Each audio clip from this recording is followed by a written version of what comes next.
Go for it. Okay. I'm Heather Lamantia with Black Diamond Paranormal Society, and we're standing in front of the Ballard building in Pocahontas, Virginia.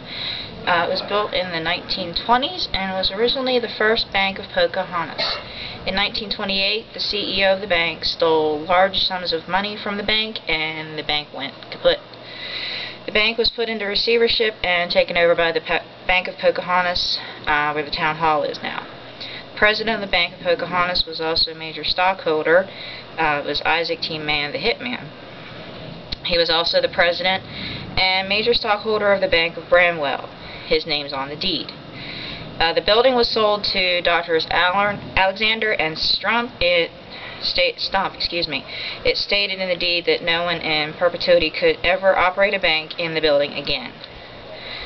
The doctors paid off the deed of trust, clear and open, and they had an associate practice with the coal company, the Pocahontas Fuel Company, and that was the name of the company from 1924 on.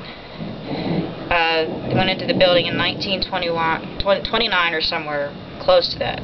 Took care of all the company patients as well as private patients and anybody that was injured in the mines would be seen, treated there, so on. When Drs. Alexander and Stump died, the building was bought by Dr. Ballard, and that's what most people call it, the Ballard building. Mr. Childress from Historic Pocahontas does not, if he died in the building, if Dr. Ballard died in the building, in the upstairs apartment, but he just doesn't remember. But Dr. Ballard died in the 1960s, and his wife died shortly after him, but he doesn't know if she died in the apartment, in the building or not. Dr. Ballard had other doctors that practiced with him from time to time as associates.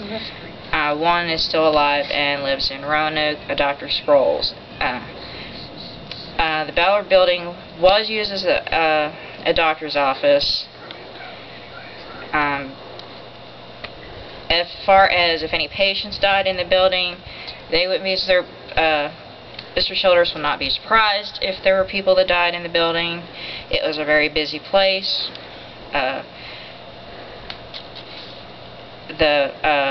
was a busy practice, and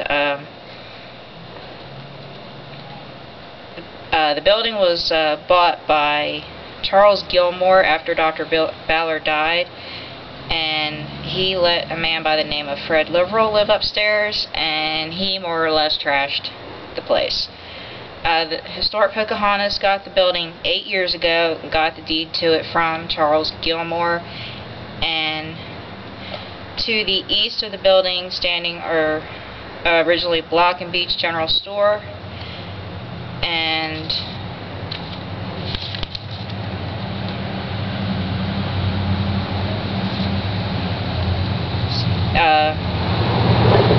the Opera House is also down here, which is where they also had the courthouse and the jail, where there were some deaths in the jail.